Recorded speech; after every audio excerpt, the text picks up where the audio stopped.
유대교의 전철을 밟고 있는 개신교. 유대교의 가장 큰 문제점은 하나님의 계명을 대신한 사람의 계명이었습니다. 유대교의 가르침, 즉 교리가 문제였습니다. 잘못된 교리 때문에 유대교의 지도층인 서기관과 바리새인들부터 본문에서 예수님이 지적한 것처럼 외식하는 자가 되었습니다. 마태복음 23장 25절 27절 33절 화 있을진저 외식하는 서기관들과 바리새인들이여 잔과 대접의 겉은 깨끗이 하되 그 안에는 탐욕과 방탕으로 가득하게 하는도다. 화 있을진저 외식하는 서기관들과 바리새인들이여 회칠한 무덤 같으니 겉으로는 아름답게 보이나 그 안에는 죽은 사람의 뼈와 모든 더러운 것이 가득하도다. 뱀들아 독사의 새끼들아 너희가 어떻게 지옥의 판결을 피하겠느냐. 핵심 지도층이 이러니 일반 유대교 신자들은 어땠겠습니까? 더 심각할 수밖에 없겠지요. 그래서 예수님은 그들을 배나 더 지옥의 자식들이라고 불렀습니다. 마태복음 23장 15절 화 있을진저 외식하는 서기관들과 바리새인들이여 너희는 교인 한 사람을 얻기 위하여 바다와 육지를 두루 다니다가 생기면 너희보다 배나 더 지옥 자식이 되게 하는도다. 유대교는 이방 종교도 아니고 이단도 아닙니다. 그런데 이처럼 대부분이 지옥에 가는 종교가 되고 말았습니다. 물론 유대교 안에도 신실한 사람들이 있었고 구원을 받았습니다. 마리아와 요셉, 사가랴와 엘리사벳, 안나와 시므온 등이 그 대표적인 예입니다. 그 외에도 많은 구원받은 사람들이 있었을 것입니다. 그러나 전체적으로 보면 너무 많은 사람들이 지옥에 갔습니다. 그러면 왜 유대교가 이렇게 되었을까요? 앞에서도 이미 지적했듯이 사람의 계명 즉 잘못된 교리 때문입니다. 그들이 구체적으로 어떻게 잘못 가르쳤는지는 산상수훈의 일부인 마태복음 5장 21절-48절에 잘 나타나 있습니다. 그중 일부만 예를 들겠습니다. 마태복음 5장 21절 옛사람에게 말한 바 살인하지 말라. 누구든지 살인하면 심판을 받게 되리라 하였다는 것을 너희가 들었으나 마태복음 5장 27절 또 간음하지 말라 하였다는 것을 너희가 들었으나 언뜻 보면 맞는 말 같지요? 살인하지 말라, 간음하지 말라. 이상할 것이 없어 보입니다. 그러나 살인하지 말라고 가르칠 때 화내는 것도 살인이고 욕하는 것도 살인이라는 말을 하지 않았고 간음하지 말라고 가르칠 때 여자를 보고 음욕을 품는 것도 간음이라는 말을 하지 않은 것이 문제입니다. 또 그런 죄를 지어도 지옥에 간다는 것을 경고하지 않은 것이 잘못입니다. 이런 잘못된 가르침 때문에 죄를 심상히 여기게 된 그들은 다음과 같은 상태가 되어버렸습니다. 마태복음 23장 25절 화 있을진저 외식하는 서기관들과 바리새인들이여 잔과 대접의 겉은 깨끗이 하되 그 안에는 탐욕과 방탕으로 가득하게 하는도다. 저는 개신교가 정도의 차이는 있으나 그들의 전철을 밟고 있다고 생각합니다. 그 증거로 방금 전달은 유대교의 가르침과 개신교의 가르침이 굉장히 유사하지 않나요? 개신교도 믿으라고 하고 말씀대로 살라고 하고 거룩해야 된다고 합니다. 그렇게 하지 말라고 말하진 않습니다. 그러나 믿음에는 반드시 행함이 따라야 한다는 것을 충분히 강조하지 않습니다. 또 말씀대로 살고 거룩하라고 말은 하지만 오직 믿음과 비성경적인 견인의 교리를 통해 그렇게 살지 않아도 천국에 갈 수 있다고 믿게 만들었습니다. 그러니 목사와 신자들이 그렇게 살겠습니까? 소수는 그렇게 살지만 다수는 그렇지 않습니다. 상당수가 지옥에 던져질 수밖에 없는 명목상의 신자와 외식자가 되어버렸습니다. 그러므로 개신교가 유대교의 전철을 밟고 있다는 저의 지적은 결코 지나친 것이 아닙니다. 그러면 어떻게 해야 할까요? 교회 안에서 참 진리인 하나님의 계명이 회복되어야 합니다. 그리고 그러려면 필히 진리를 옳게 분별할 수 있어야 합니다. 디모데후서 2장 15절 너는 진리의 말씀을 옳게 분별하며 부끄러울 것이 없는 일꾼으로 인정된 자로 자신을 하나님 앞에 드리기를 힘쓰라. 그러면 어떻게 해야 진리를 옳게 분별할 수가 있을까요? 그 결과 유대교의 전철을 밟고 있는 개신교를 개혁하고 천국 가는 비율을 수직 상승시킬 수 있을까요? 오늘은 부활절을 맞아 모든 교회들이 살아나기를 바라는 마음으로 그 비결을 함께 나누고자 합니다. 1. 진리를 옳게 분별하려면 통전적인 해석을 할 수 있게 되어야 한다. 1517년 마르틴 루터는 종교개혁을 시작했습니다. 만일 종교개혁이 안 일어났다면 어떻게 되었을까요? 생각만 해도 끔찍합니다. 이미 오래전 이단도 아니고 이교가 되어버린 저 가톨릭을 보십시오. 완전히 교회가 허물어졌을 것입니다. 그러므로 종교개혁이 일어난 것은 감사한 일입니다. 그런데 루터는 갈라디아서를 자기 아내처럼 사랑했고 갈라디아서를 사용하여 종교개혁을 일으켰습니다. 그러나 갈라디아서를 전체적으로 바르게 해석하지 못했습니다. 그래서 종교개혁을 통해 오직 믿음이라는 프레임이 만들어졌고 구원파와 크게 다르지 않은 희석된 복음이 개신교 전체로 확산되었습니다. 지난해 저는 성경 공부를 위해 성경각권에 대한 최고의 주석과 강해 책들을 읽던 중 존 스토트의 갈라디아서 강해를 읽었습니다. 그리고 존 스토트가 루터의 영향을 너무 깊게 받았고 심각한 정도로 갈라디아서를 곡해하고 있음을 알았습니다. 그것이 계기가 되어 갈라디아서에 관심을 갖게 되었고 본격적인 연구를 시작했습니다.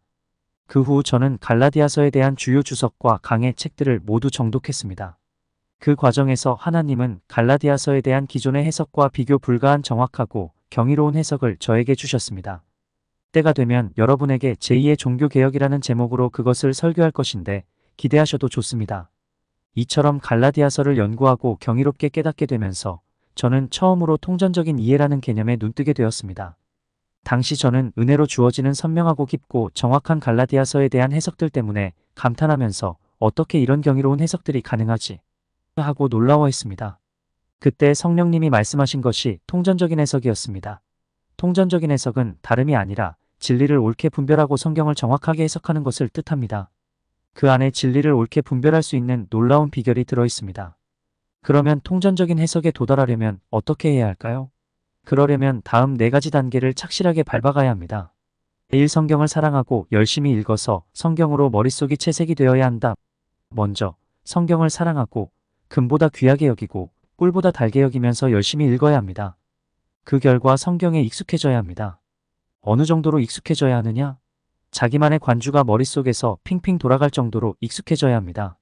사도행전 18장 24절 28절 알렉산드리아에서 난 아볼로라 하는 유대인이 에베소에 이르니 이 사람은 언변이 좋고 성경에 능통한 자라이는 성경으로서 예수는 그리스도라고 증언하여 공중 앞에서 힘있게 유대인의 말을 이기밀어라. 성경을 열심히 읽으면 많은 것들이 깨달아집니다.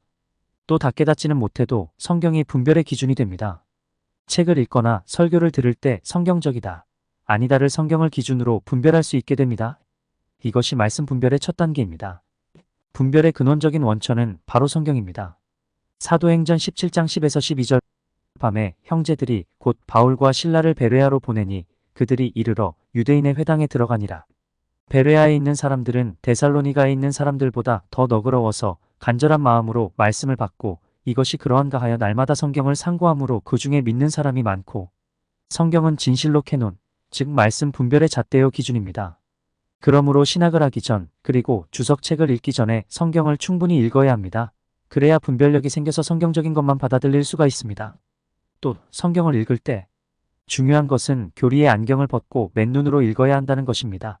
교리화된 조직신학적 관점이 아니라 성서신학적 관점, 즉 성경이 무엇을 말하는가에만 관심을 갖고 읽어야 합니다.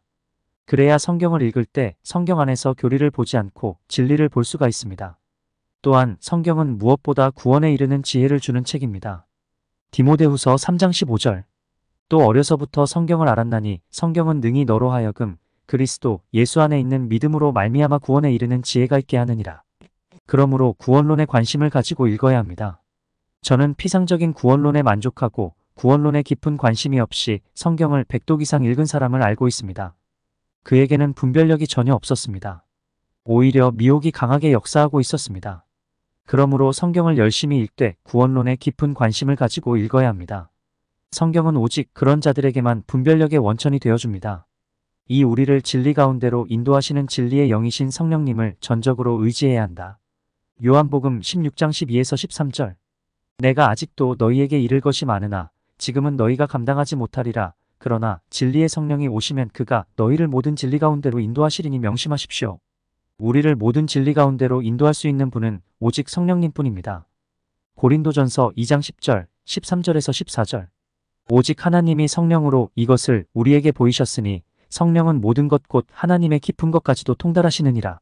우리가 이것을 말하거니와 사람의 지혜가 가르친 말로 아니하고 오직 성령께서 가르치신 것으로 하니 영적인 일은 영적인 것으로 분별하느니라. 육에 속한 사람은 하나님의 성령의 일들을 받지 아니하나니 이는 그것들이 그에게는 어리석게 보임이요 또 그는 그것들을 알 수도 없나니 그러한 일은 영적으로 분별되기 때문이라. 이처럼 오직 성령님만이 우리에게 참 진리를 보여주실 수 있습니다. 특히 영적인 일은 영적인 것으로 분별하느니라와 그러한 일은 영적으로 분별되기 때문이라 라는 부분에 주목하십시오. 이는 지식이 아니라 오직 성령님에 의해서만 말씀 분별이 가능하다는 뜻입니다. 그러므로 우리는 온전히 성령님을 의지해야 합니다. 역대하 16장 9절 여호와의 눈은 온 땅을 두루 감찰하사 전심으로 자기에게 향하는 자들을 위하여 능력을 베푸시나니. 이것은 능력뿐 아니라 지혜에도 통용되는 원리입니다. 하나님은 전심으로 하나님을 의지하고 오직 하나님께만 매달리는 사람에게 지혜를 주십니다. 제가 신학생 때 꾼 꿈에도 그 점이 잘 나타나 있습니다. 신학교 1학년 때 저는 평생 잊을 수 없는 매우 특이한 꿈을 꾸었습니다. 꿈속에서 저는 학교 앞에 있었던 성문순복음교회 부흥회에 참석했습니다. 설교를 듣고 있는데 갑자기 왜 하나님은 나에게 방언통변의 은사를 주시지 않는 걸까? 라는 의문이 강하게 일어났습니다. 그래서 강사 목사님께 손을 들고 질문했습니다. 목사님, 저는 오랫동안 방언통변의 은사를 구해왔습니다. 그런데 아직도 받지 못했습니다. 도대체 하나님은 왜 나에게 방언통변의 은사를 주시지 않는 것일까요? 그랬더니 강사님이 예외적으로 설교를 중단하고 잠시 기도를 하신 후 다음과 같은 이야기를 들려주셨습니다. 기도할 때 하나님께서 강사 목사님에게 성경을 한 권 보여주셨답니다. 그 성경은 제가 신학생 시절 읽던 것으로 겉장 가죽을 3번 갈았고 창세기부터 요한계시록까지 적게 줄쳐진 곳이 최소한 5번 이상 줄이 쳐져 있고 많이 낡고 헤어져서 곳곳에 스카치 테이프로 보수 공사를 해놓은 책이었습니다. 하나님께서 그 성경을 보여주셨는데 강사님의 말을 듣고 있는 제 눈에도 보였습니다. 분명히 저의 성경이었습니다. 그런데 성경 겉장과 속장이 모두 투명한 유리로 되어 있었습니다. 성경이 덮여 있는데도 내부가 보이고 창세기부터 요한계시록까지의 말씀이 한눈에 다 보였습니다. 또한 제 성경의 여백에 그 구절과 관계 있는 다른 구절들은 물론 읽으면서 깨달은 것을 빽빽하게 적어 놓았는데 그 책에도 여백마다 빼곡하게 적혀 있었습니다. 그것 은성경 말씀에 대한 완벽하고 총체적인 해석이었습니다. 신기한 것은 그 많은 분량의 내용이 책이 덮여 있는데도 한눈에 다 보였습니다. 이것을 보여주시며 성령께서 말씀하셨습니다. 내가 원통하다. 이것을 어찌 방언통변이나 다른 은사들과 비교할 수 있겠는가? 내가 이 은사를 누구에게 줄까? 미국, 영국, 독일, 유럽과 아프리카와 아시아에서 사람을 찾다가 너를 발견하고 너에게 이 은사를 주었다. 그런데 너는 이 은사로 인해 내게 한 번이라도 감사한 일이 있느냐?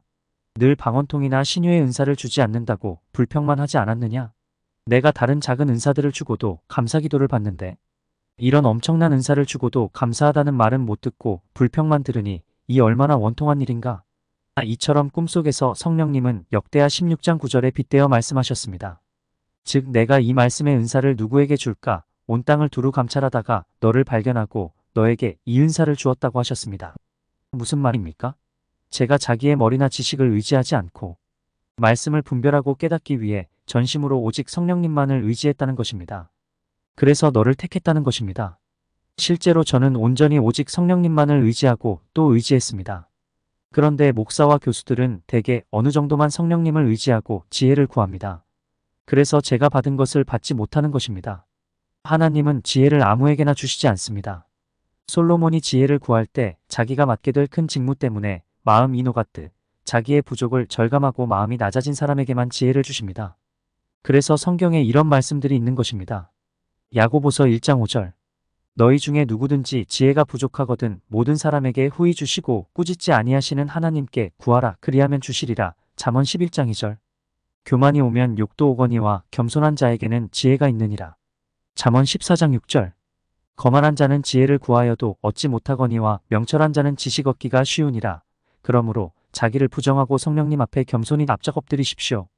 자기의 지식, 책들과 방법론 모두 내려놓으십시오. 오직 성령님만 전적으로 의지하고 성령님만 바라보십시오. 그럴 때 하나님이 지혜 있는 자를 부끄럽게 할 수 있는 하늘의 지혜를 주십니다.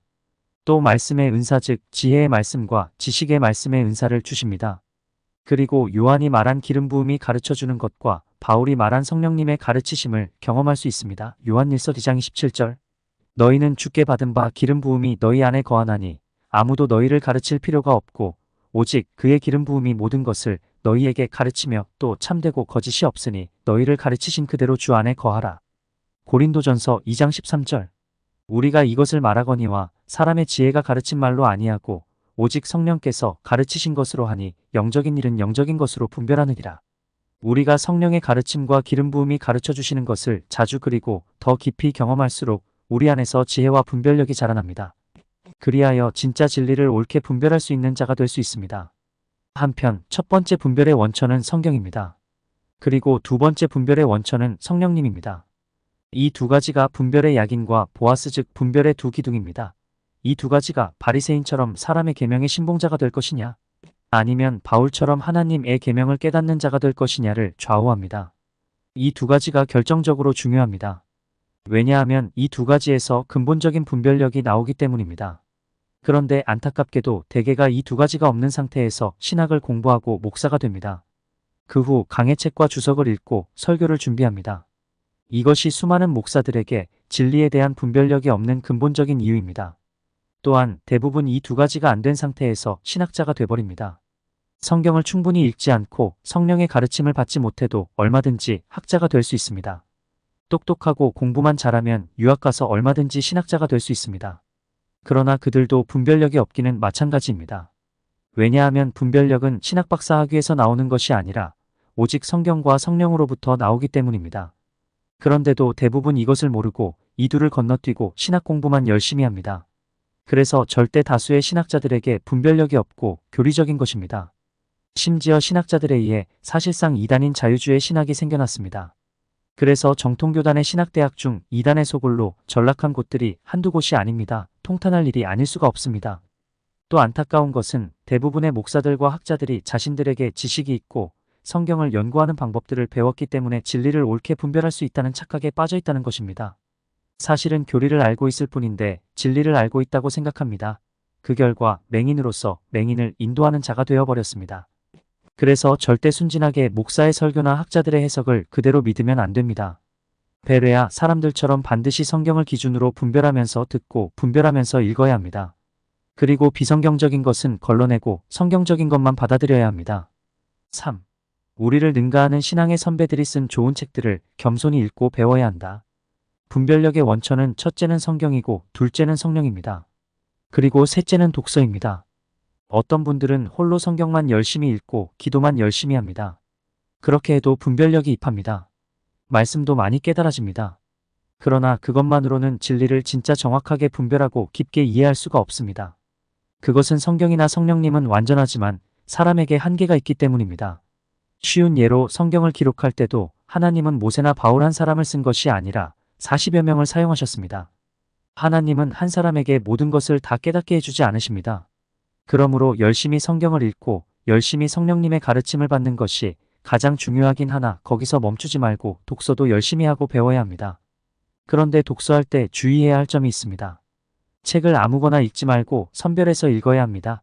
즉 분별력 있는 독서를 해야 합니다. 일례로 어거스틴의 책들이나 칼빈의 기독교 강요, 그리고 우리나라의 유명한 강해 설교자들의 책을 주로 읽으면 분별력이 생기기는커녕 도리어 사라집니다. 왜냐하면 어거스틴, 칼빈, 루터는 사람의 계명인 교리를 만들어낸 장본인들이고 우리나라의 유명한 강해 설교자들과 초대형 교회 목사들도 대부분 거기에 세뇌되어다 보니 교리적이기 때문입니다. 장로교의 교리를 그대로 받아들이고 설교하는 자들이 대부분입니다. 그래서 그런 책들은 읽으면 읽을수록 분별력이 생기는 것이 아니라 오히려 그들처럼 교리의 미혹이 되어버립니다. 분별력이 사라질 뿐 아니라 마치 예수님 당시의 바리새인들처럼 누가 가르치는 것이 불가능한 사람이 되어버립니다. 그러므로 각별히 조심해야 합니다. 그럼 누구의 책을 읽어야 할까요? 존 웨슬리와 찰스 피니와 썬다싱의 책을 읽으십시오. 이분들의 가르침은 전체적으로 굉장히 정확합니다. 또 은사 쪽으로는 케네스 해긴 목사님의 책을 읽으십시오. 해긴 목사님의 책은 신사도운동이나 영성운동의 책들과 차원이 다릅니다. 대부분 굉장히 건전하고 균형이 잡혀있고 성경적입니다. 존 비비어의 책도 내용은 괜찮습니다. 또 그 정도로 좋지는 않아도 조나단 에드워드, 찰스 하지, 에이든 토저, 로이드 존즈, 존 스토트, 찰스 프라이스, 후안 카를로스 오르티지의 책도 분별하면서 읽으면 많은 것들을 배울 수 있습니다. 이렇게 분별을 동반한 독서를 통해 좋은 책들을 읽으면 읽을수록 점점 분별력이 더 자라게 됩니다. 방금 저는 책을 분별해서 선택하고 또 그 책들의 내용도 분별하면서 읽어야 한다고 했습니다. 그래야 분별력이 증가하지 단지 책을 많이 읽는다고 분별력이 생기지는 않습니다. 그런 식으로 분별력이 생긴다면 책을 많이 읽는 교수나 강해 설교자들은 모두 분별력이 있는 사람들이 되었을 것입니다. 그러나 현실은 그렇지가 않습니다. 그런데 제가 말한 대로 독서하려면 그 사람 안에 기본적인 분별력이 있어야 합니다. 분별력이 어디에서 온다고 했죠? 성경과 성령님입니다. 우리가 이 책을 읽어도 좋은지 아닌지 어떻게 알 수 있습니까? 그동안 성경을 읽고 성령님의 가르침을 받으면서 형성된 분별력을 통해서입니다. 저는 그런 분별력을 통해 읽어야 할 책들을 선택했습니다. 또 우리는 선택한 책을 읽을 때 무조건 받아들이지 말고 분별하며 읽어야 합니다. 그런데 그 분별력이 어디에서 옵니까? 역시 성경과 성령님입니다. 그러므로 성경을 읽고 성령님의 가르침을 받는 것이 항상 기본이 됨을 알 수가 있습니다. 그만큼 그것이 필수적이고 중요하다는 것입니다. 그런데 불행하게도 이런 기본적인 분별력이 없는 사람들이 많습니다. 성도들은 물론이고 목사와 교수들도 예외가 아닙니다. 그래서 다수가 교리적인 엉터리 목사와 교수가 되어버리는 것입니다. 그러니 이 두 가지가 얼마나 절대적으로 필요하고 중요한 것인지 잘 아시겠죠? 아셨다면 이 두 가지에 충분히 시간과 공을 들이시기 바랍니다. 한편 여러분이 읽어야 할 책을 선택할 때 제가 작성한 추천 도서 목록을 적극 활용하시기 바랍니다. 교회 카페에도 목록이 있습니다. 다만 그것을 사용할 때 캐더린 쿨만과 케네스 해긴과 롤랜드벅 목사님을 제외한 대부분의 영성운동 서적들은 빼고 읽으시길 바랍니다. 최고의 학자들이 쓴 강의 책과 주석을 모두 읽고 성경을 전문적으로 연구해야 한다. 저는 오래도록 학자들이 쓴 강의 책이나 주석에 대한 불신과 회의감을 갖고 있었습니다. 웬만한 교수들보다 훨씬 많은 책을 읽었지만 강의 책이나 주석은 잘 읽지 않았습니다. 거기엔 두 가지 이유가 있었습니다. 먼저 죄송한 말씀이지만 솔직히 제가 나온 신학대학을 비롯해서 신학대학 교수들이 너무 실력이 없습니다. 그래서 기대감이 없었습니다. 다음으로 유명한 강해 설교자들을 비롯해서 강해 설교자들의 대부분이 교리의 한계를 뛰어넘지 못했습니다. 교리라는 우물 안개구리들이었고 성경적인 진리에 대해 너무 무지했습니다. 너무 실망스러웠습니다. 그런데 이 두 부류가 학자들이 쓴 전문 서적을 제일 많이 읽는 분들 아닙니까? 그래서 학자들의 책에 깊은 불신이 생겼고 거의 읽지 않았습니다.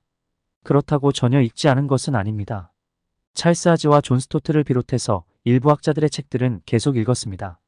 그러나 더글라스 무, 토마스 슈라이너, 싱클레어 퍼거슨, 카슨, 스칸 맥나이트, 존 맥카트니, 웨인 그루, 김세윤, 양용의, 이한수 등등 수많은 실력 있는 학자들의 책들을 오래도록 읽지 않고 있었습니다. 물론 지금은 그것을 후회하고 있습니다. 그러던 중 한 번은 우연히 김세윤 교수님에 관한 기사를 읽었습니다. 그것이 계기가 되어 학자들의 책에 관심을 갖고 읽기 시작했습니다. 그때가 다이아몬드 같은 진리를 설교하기 전입니다. 그 후 지금처럼 본격적으로 학자들의 책을 섭렵하면서 주 4일 이상 성경을 연구하기 시작한 것은 요한계시록을 설교한 후부터였습니다. 제가 전문적인 학자들의 책을 읽기 시작한 것은 그리 오래되지 않았습니다. 하지만 감사하게도 제게는 지난 수십 년간 성경과 성령과 독서를 통해 축적된 분별력이 있었습니다. 때문에 학자들의 책을 읽을 때 이건 맞구나. 이건 아니구나. 이건 너무 엉터리야. 이 해석은 그럴듯하지만 어떤 성구와 다른데? 이렇게 상대적으로 쉽게 분별이 되었습니다. 많은 목회자들과 학자들이 배경, 원어, 용례, 문법, 문맥, 논리를 사용하여 자기 견해를 설명하면 쉽게 넘어갑니다. 그러나 저는 제 안에 이미 형성되어 있는 분별력 때문에 비성경적인 것을 걸러낼 수 있었습니다.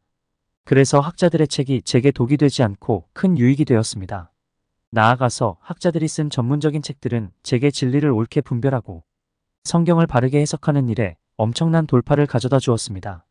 말씀의 은사는 성경을 읽을 때 주로 작동합니다. 똑같은 성경을 읽어도 남들이 못 보는 것을 보고 깨닫게 해줍니다. 그런 것이 말씀의 은사입니다. 시편 119편 18절 내 눈을 열어서 주의 율법에서 놀라운 것을 보게 하소서. 또 같은 종교서적을 읽어도 다른 사람이 못 깨닫는 것을 깨닫게 해줍니다. 저는 울산에서 목회할 때부터 동료 목사들에게서 이런 말을 참 많이 들었습니다. 목사님은 희한하게 같은 책을 읽어도 우리가 못 보는 것을 보고 못 깨닫는 것을 깨닫습니다. 매번 그래서 너무 신기합니다. 왜 우리는 같은 책을 읽었는데 그것을 못 보고 못 깨달은 것일까요? 또한 말씀의 은사는 독서를 통해서 얻은 정보와 지식이 축적될수록 더 강하게 역사합니다.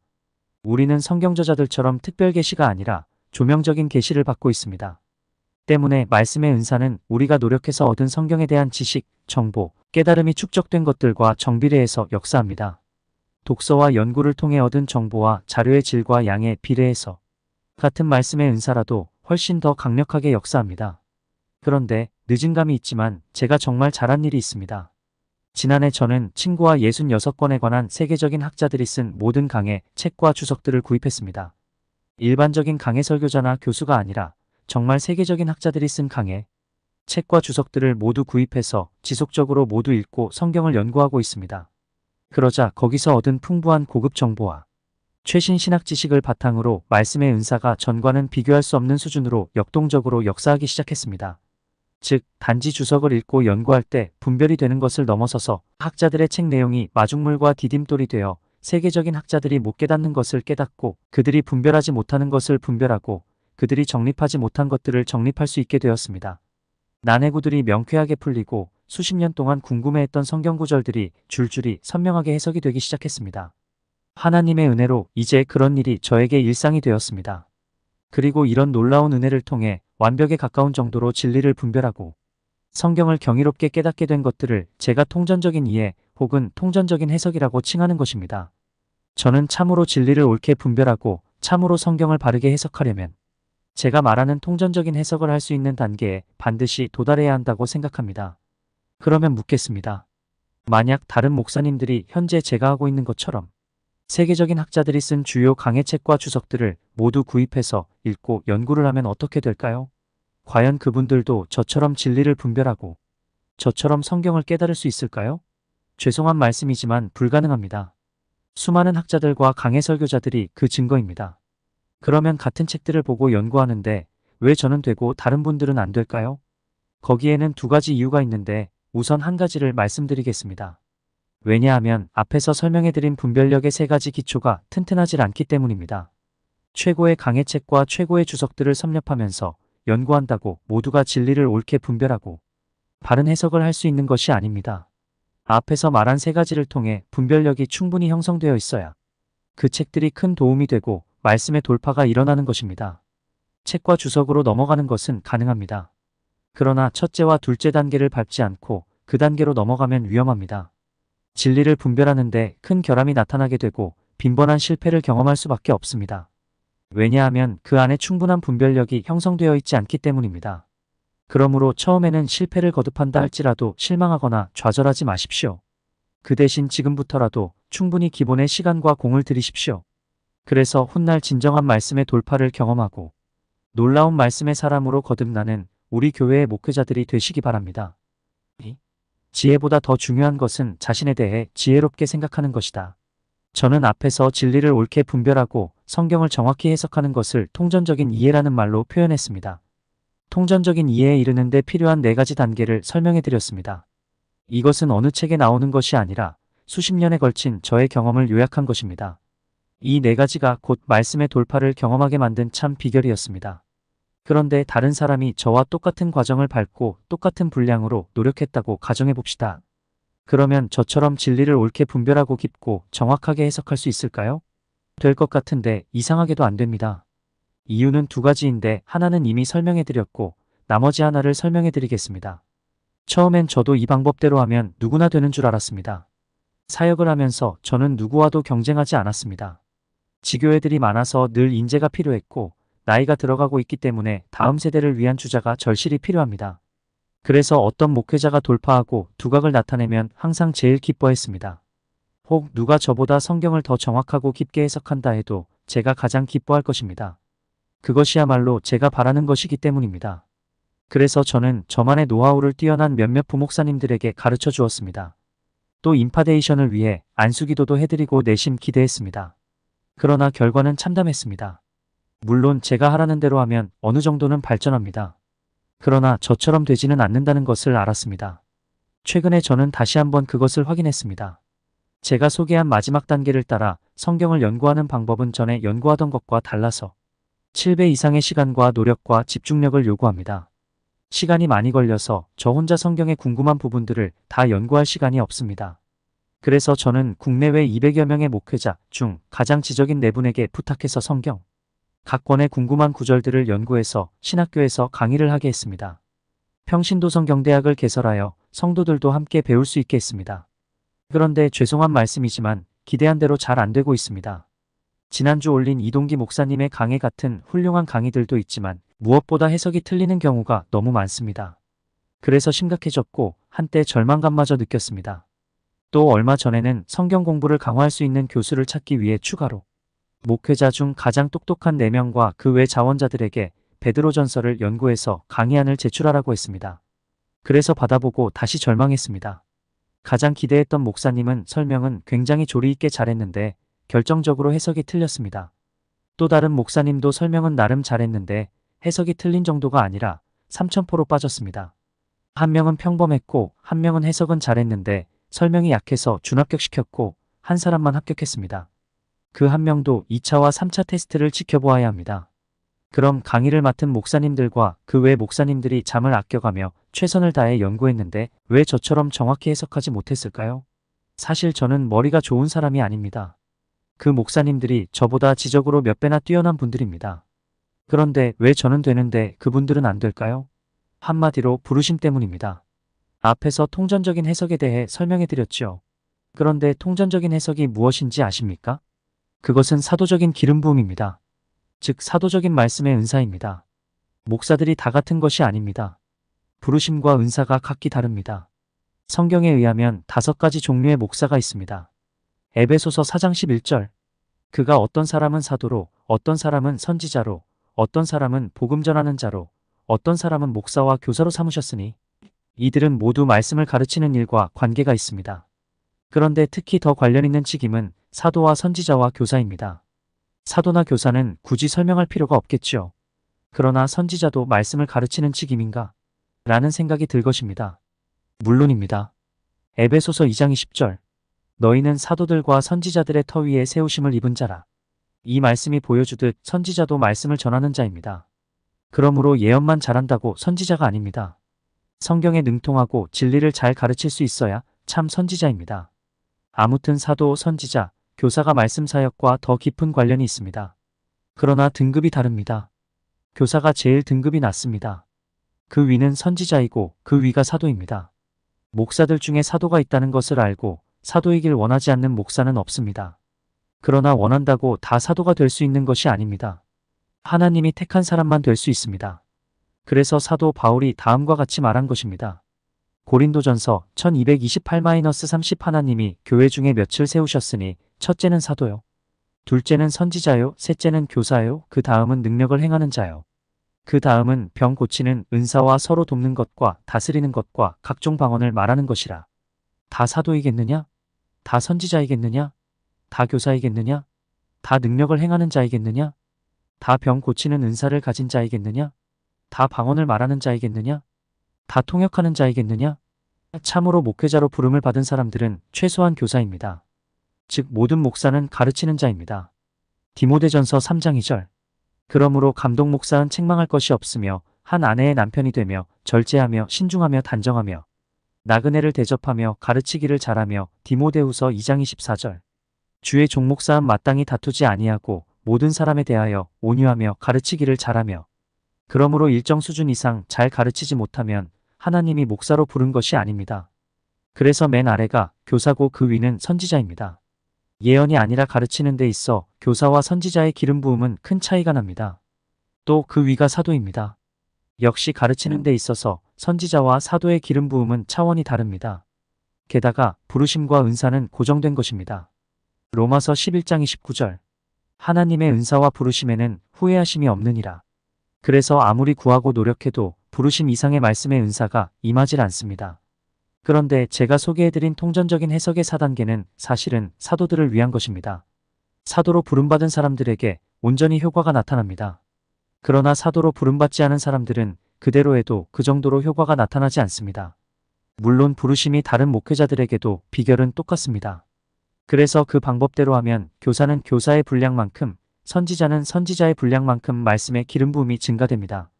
그러나 사도처럼 되진 않습니다. 이것이 같은 책을 보고 연구해도 많은 목사들이 잘못 해석하고 잘못된 결론을 내리게 된 이유입니다. 여러분, 이것은 영적인 엄연한 현실입니다. 그러니 사도로 부름받지 않은 목회자들에게 가장 필요한 것이 무엇일까요? 자신에 대해 지혜롭게 생각하는 것입니다. 로마서 12장 3절. 내게 주신 은혜로 말미암아 너희 각 사람에게 말하노니 마땅히 생각할 그 이상의 생각을 품지 말고 오직 하나님께서 각 사람에게 나누어 주신 믿음의 분량대로 지혜롭게 생각하라. 사도로 부름받지 않은 이상 누구나 한계가 분명합니다. 예를 들어 교사나 복음 전하는 자나 선지자로 부름받은 사람이 똑똑하고 공부를 잘할 수 있습니다. 그렇다고 성경을 연구할 때 진리를 옳게 분별하거나 바르게 해석하는 것이 아닙니다. 상대가 누구든 사도로 부름받지 않은 자는 학자로 연구하든 설교자로 연구하든 분명한 한계가 있습니다.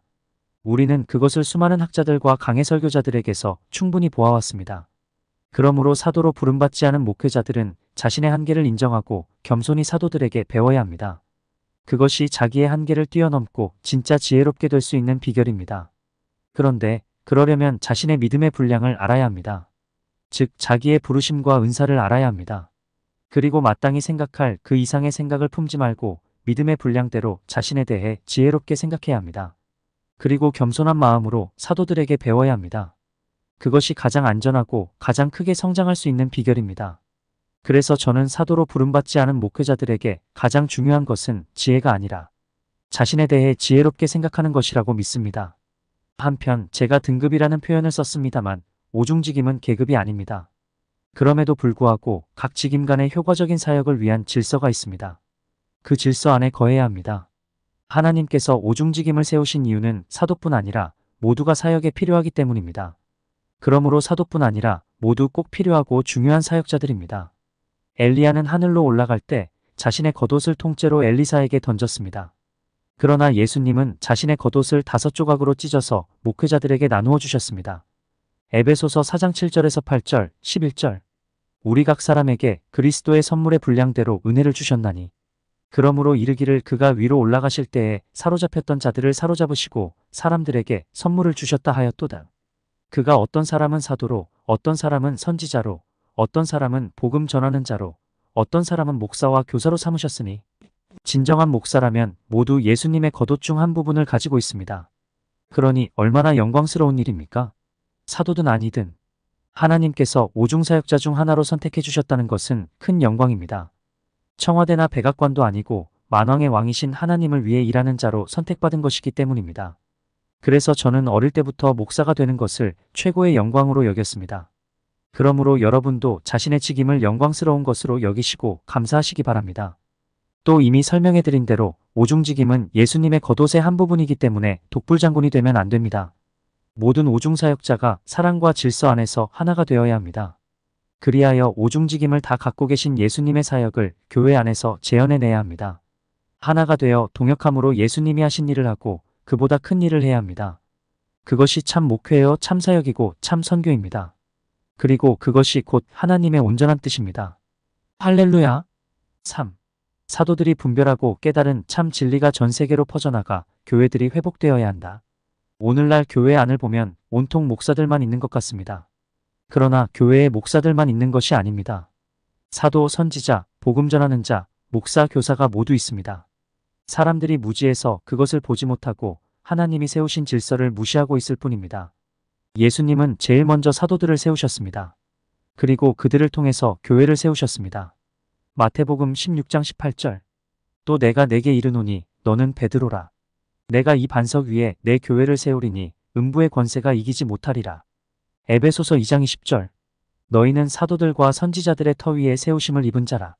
그리스도 예수께서 친히 모퉁이 돌이 되셨느니라. 오늘날 한국 교회가 왜 이렇게 덩치만 크고 무기력한지 아십니까? 그것은 사도들과 선지자들의 터, 즉 그들의 사역과 가르침 위에 세워지지 않았기 때문입니다. 그 대신 목사들과 교사들의 터 위에 세워졌기 때문입니다. 즉 진리가 아니라 다분히 교리 위에 교회가 세워졌기 때문입니다. 교회들이 초대교회처럼 음부의 권세가 결코 이길 수 없는 강력한 교회가 되려면 다시금 사도와 선지자들의 사역과 가르침 위에 세워져야 합니다. 그러면 왜 반드시 이렇게 해야 할까요? 그것은 하나님께서 모두에게 진리를 분별하고 해석할 수 있는 능력을 주지 않으셨기 때문입니다. 고린도전서 2장 6절. 그러나 우리가 온전한 자들 중에서는 지혜를 말하노니 이는 이 세상의 지혜가 아니요 또 이 세상에서 없어질 통치자들의 지혜도 아니요. 여기서 우리는 대부분의 학자들이 잘못 해석한 것처럼 바울과 고린도 교회 성도들이 아닙니다. 바울을 포함한 사도들입니다. 하나님은 오직 그들에게만 복음과 진리를 계시하셨습니다. 고린도전서 2장 10절에서 13절. 오직 하나님이 성령으로 이것을 우리에게 보이셨으니 성령은 모든 것 곧 하나님의 깊은 것까지도 통달하시느니라. 우리가 세상의 영을 받지 아니하고 오직 하나님으로부터 온 영을 받았으니 이는 우리로 하여금 하나님께서 우리에게 은혜로 주신 것들을 알게 하려 하심이라. 우리가 이것을 말하거니와 사람의 지혜가 가르친 말로 아니하고 오직 성령께서 가르치신 것으로 하니 영적인 일은 영적인 것으로 분별하느니라. 때문에 바울은 다음 장에서 사도가 아닌 목회자들에게 이렇게 말했습니다. 고린도전서 3장 10절에서 13절. 내게 주신 하나님의 은혜를 따라 내가 지혜로운 건축자와 같이 터를 닦아둠에 다른 이가 그 위에 세우나 그러나 각각 어떻게 그 위에 세울까를 조심할지니라. 이 닦아둔 것 외에 능히 다른 터를 닦아둘 자가 없으니 이 터는 곧 예수 그리스도라.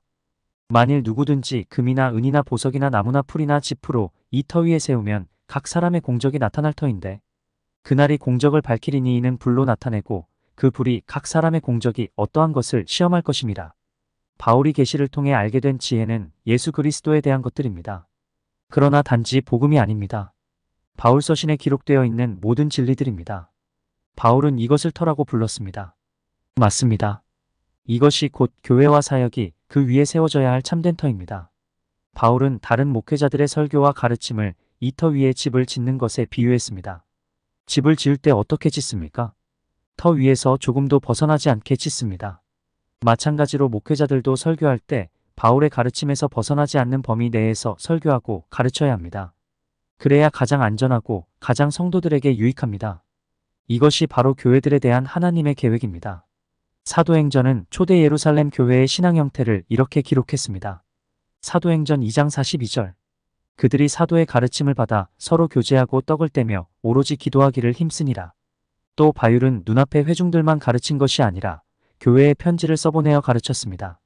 베드로, 요한, 야고보 사도도 그렇게 했습니다. 그것이 사도의 부르심이고 사도가 해야 할 사역이기 때문입니다.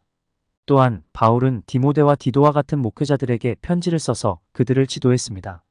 그들은 바울에게서 배운 것을 토대로 설교하고 가르쳤습니다. 그렇게 함으로써 자신들이 도저히 알 수 없는 복음과 진리들을 정확히 이해할 수 있었고 가르칠 수 있었습니다. 즉 사도가 아니지만 그들의 가르침이 사도의 가르침과 같은 것이 되었습니다. 이것이 바로 하나님의 의도입니다. 하나님은 모든 목회자가 사도가 되기를 원치 않으십니다. 즉 모든 목회자가 성경을 해석하는 일에 있어서 사도처럼 되는 것을 원하지 않으십니다. 그랬다면 그들에게도 주셨을 것입니다.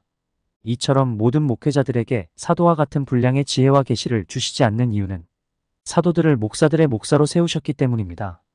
바울의 목회서신들이 보여주듯이 사도는 목회자들을 가르치는 선생이었습니다. 그리고 목사와 교사들은 사도의 가르침을 성도들에게 가르치는 성도들의 선생이었습니다. 오해하지 마십시오. 성경을 연구하지 말라는 말이 아닙니다.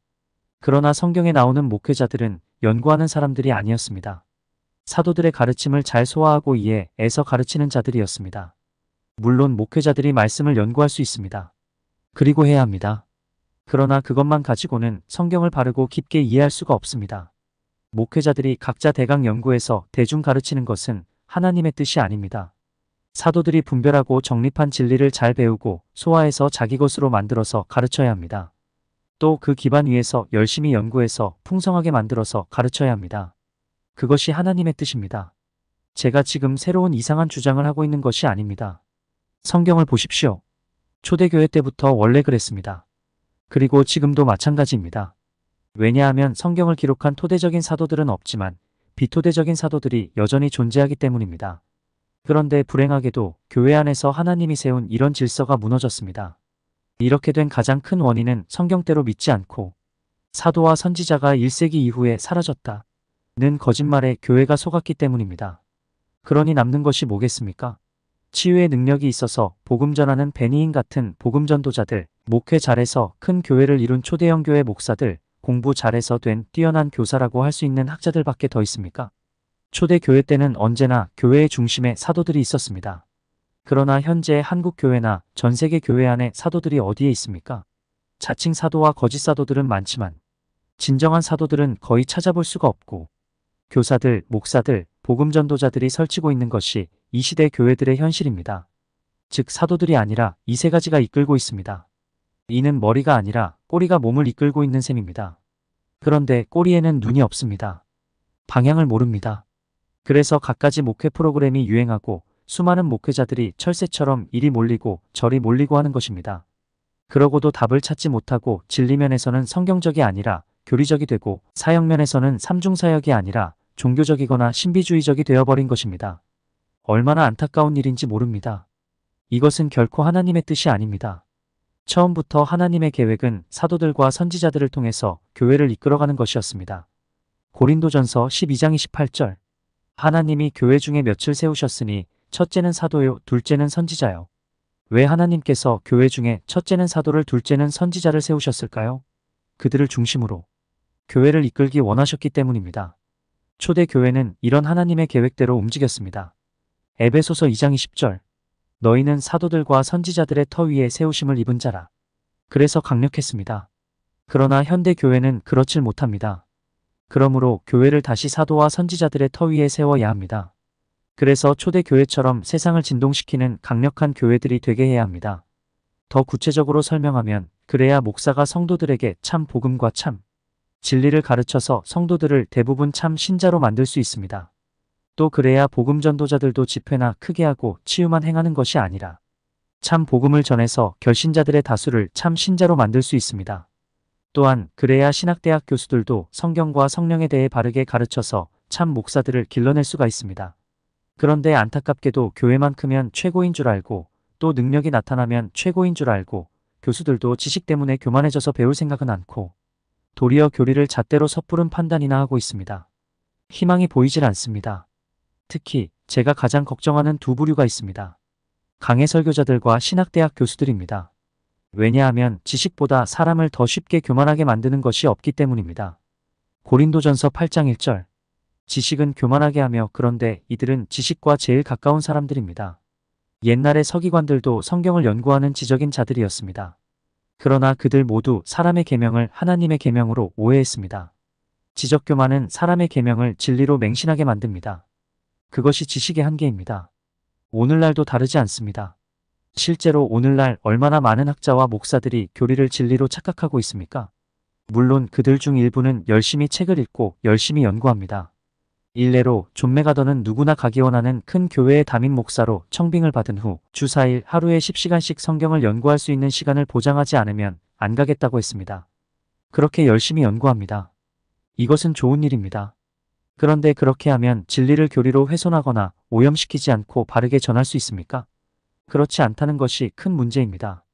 물론 존 메가더도 바르게 전한 것들이 있습니다. 특히 복음에 있어서 그러합니다. 그러나 견인의 교리조차 옳게 전하지 못하고 있습니다. 성령과 성령의 은사에 대해선 심히 잘못되었습니다.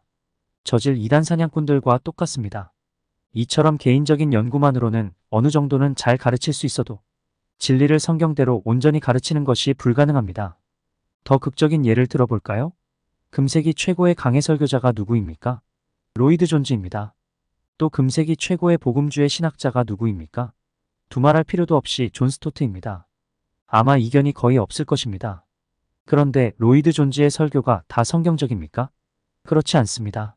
제가 그분의 책을 많이 읽어서 아는데 교리적인 부분이 많고 성경을 잘못 해석한 것도 제법 있습니다. 존 스토트는 더 심각합니다. 교리적으로 성경을 잘못 해석한 부분이 많을 뿐 아니라 성령의 은사에 대해서 매우 왜곡된 시각을 갖고 있습니다. 심지어 그는 영혼 멸절설을 주장합니다. 그런데 강해 설교자가 열심히 연구해봤자 로이드 존즈밖에 더 되겠습니까? 또 교수가 열심히 연구해봤자 존 스토트밖에 더 되겠습니까? 그래서 그것만으로는 희망이 없다는 것입니다. 분명한 한계를 최고의 강해 설교자와 최고의 신학자가 쌍으로 이미 여실히 보여주었기 때문입니다. 때문에 목회자들은 반드시 자신에 대해 지혜롭게 생각해야 합니다. 하나님이 자신을 교사나 목사로 불렀으면 설사 세계적인 유명한 강해 설교자나 신학자라도 사도들에게 배워야 할 것은 배울 수 있어야 합니다. 그것이 더 균형 잡히고 완전한 실력을 갖출 수 있는 참되고 유일한 길이기 때문입니다. 그러나 그런 사람이 어디 있습니까? 볼 수가 없습니다. 교계를 보면 대부분 하나님이 그런 은혜를 주시지 않아서 전적인 해석이 불가능함에도 불구하고 전혀 개의치 않고 자기가 연구하고 자기가 해석합니다. 그래서 많은 부분에서 훌륭하면서도 다분히 교리적이고 왕왕 잘못된 해석을 합니다. 이것이 대부분의 교수들과 대부분의 강해 설교자들의 현주소입니다. 초대 영교회 목사들도 대부분 예외가 아닙니다. 그러면 그 피해가 다 누구에게 갑니까? 고스란히 성도들에게로 갑니다. 간단한 예로 우리 교회에서 전파되는 진리가 타 교회들에서 전파되었다면 엄청난 수의 성도들이 회개하고 변화되었을 것입니다. 그러나 그런 진리를 듣지 못했기 때문에 참 신자가 적고 명목상의 신자와 외식자가 가득한 교회들이 된 것입니다. 그러니 얼마나 안타까운 일입니까? 끝으로 초대 교회 때는 사도들이 계시를 받고 진리를 깨달으면 그것이 삽시간에 전체 교회로 퍼져나갔습니다.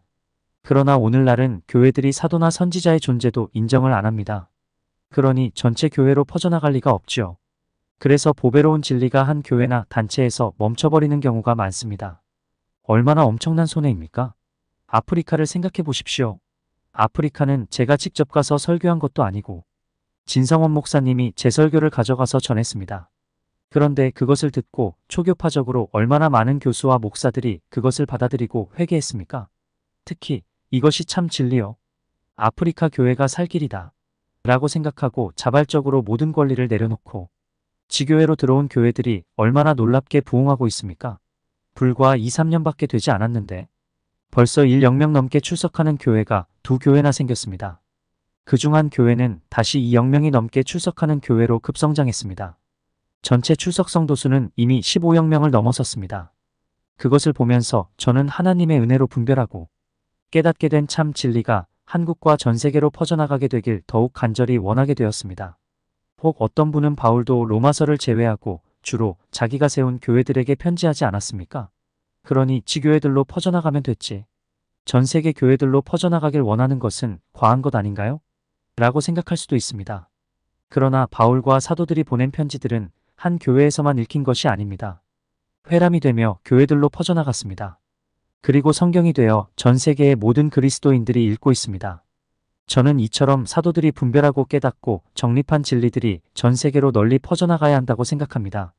예를 들어 저는 존 웨슬리나 찰스 피니의 가르침이 전 세계로 퍼져나가야 된다고 생각합니다. 또 썬다싱의 책들도 전 세계로 퍼져나가야 된다고 생각합니다. 지금도 많이 퍼져나간 상태지만 더 멀리 퍼져나가야 된다고 생각합니다. 또 사도는 아니지만 선지자 케네스 해긴 목사님의 책도 더 전 세계로 퍼져나가야 된다고 생각합니다. 물론 그분들의 책에도 걸러내야 할 것들이 분명히 있습니다. 그렇지만 전체적으로 굉장히 훌륭합니다. 또 마찬가지로 저는 저의 책들도 전 세계로 퍼져나가야 된다고 생각합니다. 그래서 영혼들을 살리고 교회들을 회복시켜야 합니다. 진리는 모든 사람들에게 필요한 것이고 진리를 사랑하는 모든 이들에게 통합니다. 그러므로 여러분이 배운 진리를 할 수 있으면 많은 이들과 나누십시오.